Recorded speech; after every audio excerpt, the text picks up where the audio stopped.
Hello বন্ধুরা, যুথিকা আদ্রিজা ব্লগে তোমাদেরকে অনেক অনেক ভালোবাসা। আশা করছি তোমরা নিশ্চয়ই ভালো আছো। তো চলে এসেছি একটা নতুন ব্লগের সাথে। আশা করব আজকের ব্লগটা তোমাদের ভালো লাগবে। তো বন্ধুরা, আজ হলো রবিবার আর এখন বাজছে সকাল 8:30, আর 8:30 থেকে আজকের ব্লগটা স্টার্ট করলাম। তো বন্ধুরা, সকাল সকাল চলে এসেছি দেখো ছাদে। আজকে জানো তো মানে শীতটা অনেকটাই কমে গেছে, তো লেপ আর তেমন একটা লাগছে না, তবুও একটা লেপ রয়েছে, কম্বল রয়েছে। আর ভাবছি এই যে যে দুটো লেপ, একটা আমরা ব্যবহার করছিলাম, আর একটা কিন্তু মানে আত্মীয় স্বজন এলে তাদের জন্য বের করা হয়েছিল। তো এখন এগুলো না মানে খাটে থেকে থেকে ধুলো পড়ে যাচ্ছে, ওর জন্য এগুলো রোদে দিয়ে তারপর বড় একটা ট্রাঙ্ক বাক্স আছে, ওতে তুলে রাখবো। তো তার জন্য রোদটাও খুব সুন্দর রোদ উঠেছে, তার রোদে লেপগুলো দিয়ে দিলাম। সারাদিন ধরে রোদ উঠবে, আর একবার উল্টে পাল্টেও দেব, তাহলে দুপাশটাই ভালো করে গরম হয়ে যাবে। তো লেপগুলো রোদে দিয়ে তারপরে রান্না করব কি, তার জন্য চলে এসেছি। এই যে আমার কাকির যে কুমড়ো গাছ হয়েছিল, সেখানে না মানে সুন্দর সুন্দর ডগা হয়েছে, তা কুমড়োগুলো হচ্ছে, কুমড়োগুলো কিন্তু থাকছে না। তো কাকি বলছে শাকগুলো খেয়ে নাও খেয়ে নাও। তো কবে থেকে বলছি যে হ্যাঁ খাবো খাবো, তাই এত সবজি কেনা থাকে যে আর এই শাকগুলো খাওয়াই হয় না। তাছাড়া বাজার থেকেও শাক কিনে আনা হয়, তারপরে আমাদের সবজি খেতে তো মেথি শাক রয়েছে, যার জন্য আর খাওয়া হয়ে ওঠে না। তো আজকে ভাবলাম আজকে একটু ছোট্ট করে একটা ঝোল করি আর কি শাকের। তার জন্য ছোট ছোট 4টে আগা কেটে নিয়েছি, আর গাছে না 4টে ফুল ফুটেছিল, তো ফুলগুলোও নিয়ে নিলাম যে একটু বড়া করে নেব। তো সবজিগুলো কেটে নিলাম গাছের থেকে, মানে গাছের থেকে ডগাগুলো কেটে নিলাম। এখন কিন্তু রান্নাবান্নার ব্যবস্থা, সকালে কিছু টিফিন করে নেওয়া হবে, আর কিন্তু একবারে দুপুরেই স্নান করে রান্না করব। তারপরে জানো তো যে এই যে উনুনে না মানে ছাই তেমন একটা হয়নি, কিন্তু আমার হাজবেন্ড বলছিল যে কিছুটা ছাই লাগবে ওর, মানে বাগানে যে সবজি গাছগুলো হয়েছে তাতে না একটু ছাই দিয়ে দেবে, তাহলে অনেক ভালো হয়। তা বলছে যেতটুকু ছাই হয়েছে অতটুকু ছাই আমাকে দাও, আমি গাছে দিয়ে দেব। তো এই যেটুকু ছাই হলো ওকে দিয়ে দিলাম। তো তারপরে না এই যে গম রোদে দিতে হবে, আটা শেষ হয়ে গেছে কতদিন ধরে ভাবছি, তো যেদিন রোদ উঠছে সেদিন আমি এমন কাজে ব্যস্ত হয়ে যাচ্ছি, যার জন্য কিন্তু আর আমার গম রোদে দেওয়া হচ্ছে না। আর আজকে বেশ সুন্দর রোদ উঠেছে, একদম গম কিন্তু এক রোদে পুরো ঝরঝরা হয়ে যাবে আর কি। তো শক্তপোক্তভাবে গমগুলো শুকিয়ে তারপরে ভাঙাতে হয় ঝাড়পোছ করে, না হলে কিন্তু আটাটা সুন্দর হয় না। তার জন্য না এই যে খোলা ছাদে কিন্তু আমি গমগুলো নেড়ে দিয়েছি, আর অল্প অল্প করে ভাঙাবো, বেশি না ঝাড়তে ঝাড়তে ইচ্ছা করে না। গম ঝাড়তে ঝাড়তে ওর মধ্যে না প্রচুর পরিমাণে বালি কাঁকড় তারপরে নোংরা থাকে, যে অনেক সময় লাগে। তার জন্য ভাবলাম 5 কেজি মতো করে ভাঙিয়ে নেব। তাছাড়া আমরা তো রোজ ধরো রাতে 5-6টা রুটি করলেই হয়ে যায়, তো 5 কেজি আটা কিন্তু অনেক দিনই চলে যায়। যাই হোক, গমগুলো কিন্তু রোদে দিয়ে দিলাম। এখন কিন্তু এই যে হাজব্যান্ড গেছিলো বাজারে, তো বাজার থেকে মাছ নিয়ে এসছে। এখন দেখব কি মাছ নিয়ে এসছে, আর তারপরেই রান্নাবান্না কি করব সেটা ভাববো। কিন্তু কুমড়ো শাক রান্না করব, তার জন্য আমি বলেছিলাম যে কুমড়ো শাক রান্নার জন্য কিন্তু কিছু মাছ এনো, যেগুলো শাকের মধ্যে দেওয়া যায়। আমরা জানো তো শাকটা মাছ দিয়েই রান্না করে খাই, বেশ ভালো লাগে। তবে সব শাক নয়, কিছু কিছু শাক আছে যেগুলোতে মাছ যায় না। তো দেখলাম যে বাজার থেকে আবার একটু থানকুনি পাতাও নিয়ে এসছে, আর নিয়ে এসছে এই যে ছোট মাছ আর ছোট পুঁটি মাছ, বেশ চওড়া চওড়া পুঁটি নিয়ে এসছে শাক দিয়ে খাবার জন্য, আর নিয়ে এসছে কই মাছ। তো এগুলো এখনই আমি কাটবো না, কারণ আমার বেশ কয়েকটা কাজ আছে, সেগুলো গুছিয়ে তারপরে মাছ কটা কেটে স্নান করে তারপর রান্না বান্না করব। আর এদিকে কুমড়োর ফুলগুলো 4টে ফুল হয়েছে, তো আমরা 4জন মানুষ একটা একটা করে খেয়ে নেব। তো ফুলগুলো বেছে নিয়েছি, আর এদিকে শাকটাও প্রায় কাটা হয়ে গেছে। তারপরে কিন্তু যাব মাছ কাটতে। তো তার আগে আবার আরেকটা কাজ রয়ে গেছে, এই যে আজকে কিন্তু রবিবার, তার জন্য কিন্তু প্রচুর কাজ। আর আমাদের মতো গৃহিণীদের কিন্তু কোনো ছুটির দিন হয় না। রবিবার হাজব্যান্ডের ছুটি, মেয়ের ছুটি, বেশ ওরা ওদের মতো থাকছে। আমাদের মতো গৃহিণীদের কেন ছুটির দিন বলে কিছুই নেই। তো তো যাই হোক, তা ছুটির দিনে যেন আরও বেশি কাজ বেড়ে যায়, এটা করব সেটা করব। তো যাই হোক, মেয়ের জুতোগুলো অনেক নোংরা হয়ে গেছিলো, ধুলোবালির মধ্যে দিয়ে হাঁটাহাঁটি কাদা লেগেছিলো। তো ভাবছিলাম যে ধুতে হবে, তো আজকে ধুয়েই ফেললাম। প্রথমে সার্ফে জল দিয়ে ভিজিয়ে রেখেছিলাম, তারপরে নরম হয়েছে, ব্রাশ দিয়ে ঘষে ঘষে তারপরে অনেকবার করে কল থেকে ধুয়ে নিয়েছি। আর এখন কিন্তু এই যে ছাদে রোদ দিয়ে দিয়েছি, আর এক রোদে সব শুকিয়ে যাবে। রোদের প্রচণ্ড তাপ, থাকা যাচ্ছে না। এখনই এমন তাপ, আর গরম পড়লে কি হবে জানি না। আর এই যে কই মাছগুলো যেই এনে কলপাড়ে ঢেলেছি, দেখো পুরো মাছগুলো ছড়িয়ে ছিটিয়ে এখান চলে যাচ্ছে একেবারে। তো মাছগুলো এখন কেটে নেব। আর এদিকে পুঁটি মাছগুলো আর ওদিকে কই মাছ, এগুলো কাটতে কিন্তু অনেকটা সময় লেগে যাবে। তারপরে সব মাছ কেটে নিয়েছি। আর এই যে কই মাছটা না আমি অনেকটা লবণ দিয়ে ধুয়ে নিচ্ছি, কারণ কই মাছে এত পরিমাণে লালা থাকে যে এটা লবণ দিয়ে না ধুলে কিন্তু লালা ভাবটা কাটে না। আমরা কিন্তু সবসময় কই মাছটা লবণ দিয়ে ধুয়ে নিই। লবণ দেওয়ার পরেও কিন্তু অনেকবার আমি মাছগুলো ধুয়ে নেব, আর মাছগুলো এত সুন্দর হবে। তোমরাও কিন্তু এই বুদ্ধিটা অ্যাপ্লাই করতে পারো, যে মাছটা লবণ দিয়ে ধুয়ে এর তেলতেলে ভাবটা, যে লালা জাতীয় ভাবটা, সেটা কেটে যায়।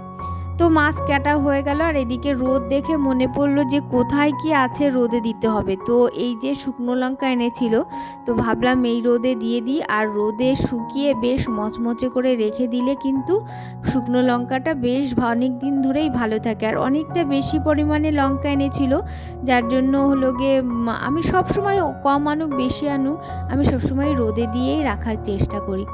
যাই হোক, স্নান করা হয়ে গেছে, আর এখন পুজো করে নিচ্ছি। এরপরে কিন্তু যাব রান্নাঘরে।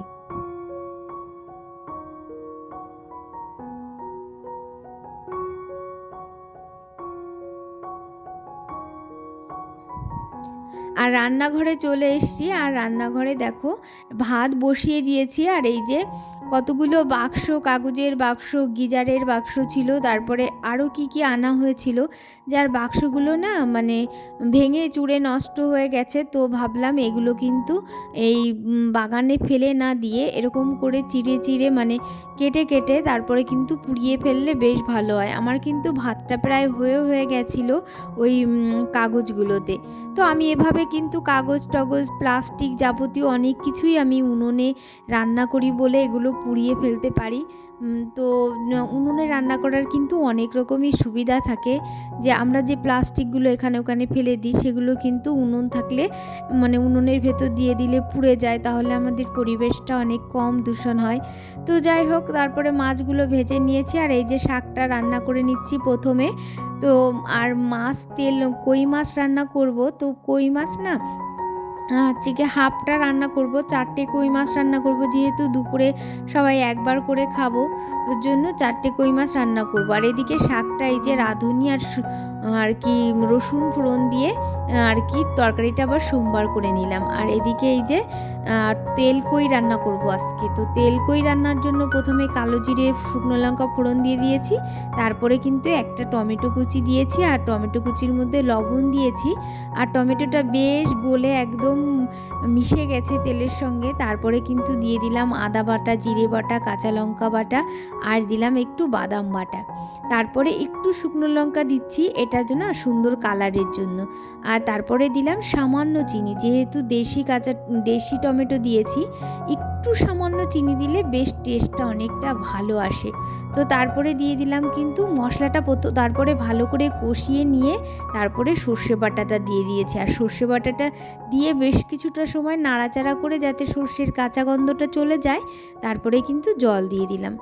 এবার কিন্তু মাছগুলো দিয়ে কিছু সময় রান্না করে তারপরে নামিয়ে নেব, আর রেডি হয়ে যাবে আমার তেল কই। আমি কিন্তু তেল কই এভাবেই রান্না করি, আর আমাদের কাছে খেতে না এত ভালো লাগে, এভাবেই খেতে বেশি ভালো লাগে। তো এরপরে কিন্তু এই যে কিছু সময় ঢাকা দিয়ে রান্না করে নিয়েছি, মাছগুলো বেশ সফট হয়ে এসছে। তারপরে 2টো চেরা কাঁচা লঙ্কা দিয়ে দিলাম ফ্লেভারের জন্য, আর এখন কিন্তু নামিয়ে নিয়েছি।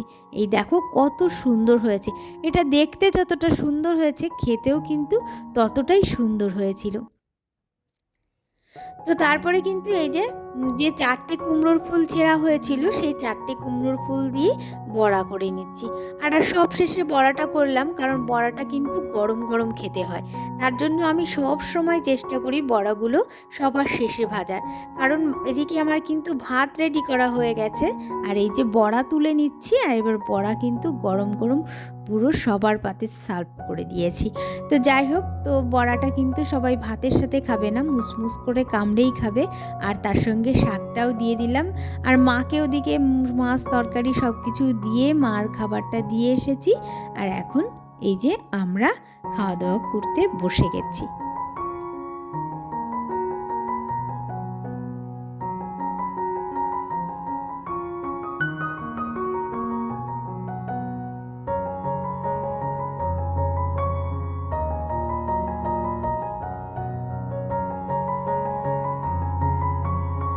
তো তারপরে খাওয়া দাওয়ার পর না, আমি এখনও বাসন ধুয়ে পারিনি, তার মধ্যে কিন্তু দুধওয়ালা চলে এসছে। আর আমার হাজব্যান্ডের খাওয়া হয়ে গেছে, যেহেতু ও দুধটা নিল। আর আজকে যে অনেক দিন হলো যে মাসের এখনও টাকা দেওয়া হয়নি, 2-3 দিন হয়ে গেছে। আমি সাধারণত 1 তারিখেই মাসের টাকাটা দেওয়ার চেষ্টা করি, কিন্তু 1 তারিখে ইনি আসছিলেন না, তার জন্য আমার টাকাটা দেওয়া হয়নি। তো আজকে এই টাকাটা দিয়ে দিলাম হিসাব করে। আর সবসময় আমি যে মাসকভারি দুধটা নিই, সেটা আমি সবসময় নিয়মিত 1 তারিখে টাকাটা দেওয়ার চেষ্টা করি, তাতে আমার অনেকটা চাপ কম হয়। তাছাড়া এমনকি আমার মেয়ের টিউশন, গানের টিচার, তারপরে ছবি আঁকার টিচার, সবাইকেই কিন্তু আমি সবসময় তাড়াতাড়ি টাকাটা দেওয়ার চেষ্টা করি। এতে মানসিক দিক থেকে অনেকটা শান্তি পাওয়া যায়। যাই হোক, লেপগুলো কিন্তু গরম হয়ে গেছে। তারপরে কিন্তু একটা লেপ নিয়ে গেছি নিচে, এই যে আরেকটা লেপ নিলাম। আর তারপরে এই যে গমটা না, ওই ব্যালকনি ছাদের রোদটা তাড়াতাড়ি চলে গেছিলো, পরে আমি আবার উপরের ছাদে দিয়ে দিয়েছিলাম। তো এখন সব কিছুই তুলে নেব, আর রোদে তেমন একটা তাপ নেই। আর ওদিকে কিন্তু জুতোগুলোও খুব সুন্দর করে শুকিয়ে গেছিলো। তো জুতোগুলো আমি তুলে রেখেছি। আর এদিকে এই যে লঙ্কাগুলো রোদে দিয়েছিলাম, এগুলো না পুরো মচমচে হয়ে গেছে। কি বলবো, আমি ঠেসে ঠেসে যখন ঢোকাচ্ছিলাম, অনেক লঙ্কা মচমচ করে ভেঙে যাচ্ছিল। তো এভাবে এই কৌটাতেই আমি রেখে দিলাম। এই যে 1 কৌটা লঙ্কা, এটা আমার বহুদিন চলে যাবে। তো তারপরে না, আমার হাজব্যান্ড এই যে কালকে কিনে নিয়ে এসছে এই যে ফুল গাছে জল দেওয়ার যে এইগুলো কি বলে, তো এইগুলো দিয়েই কিন্তু ফুল গাছে আজকে জল দিয়ে দিচ্ছি। তো বিকেলবেলা এখন তো খুব ভালো লাগছে, এগুলো আমার খুবই ভালো লাগে। আমি ওকে বলিনি আনতে, ও নিজে থেকেই নিয়ে এসছে। তো বেশ আনন্দ করে, আমার মেয়েও কিন্তু খুব আনন্দ করে সকালে নিচের গাছগুলোতে জল দিয়েছে। আর আমি এখন এই যে ব্যালকনির গাছগুলোতে জল দিয়ে দিচ্ছি। তো বন্ধুরা, আজকের ব্লগটা আমি এখানে শেষ করছি। তোমাদের যদি কিছু ভালো লাগে অবশ্যই লাইক করো, কমেন্ট করো, আর অবশ্যই কিন্তু আমার চ্যানেলটি সাবস্ক্রাইব করে আমার পাশে থেকো। তাহলে বন্ধুরা, আজকের মতো টাটা, আবার দেখা হবে নেক্সট ব্লগে। ততক্ষণ কিন্তু তোমরা সবাই সুস্থ থেকো, সবাই ভালো থেকো। তাহলে বন্ধুরা, আজকের মতো টাটা।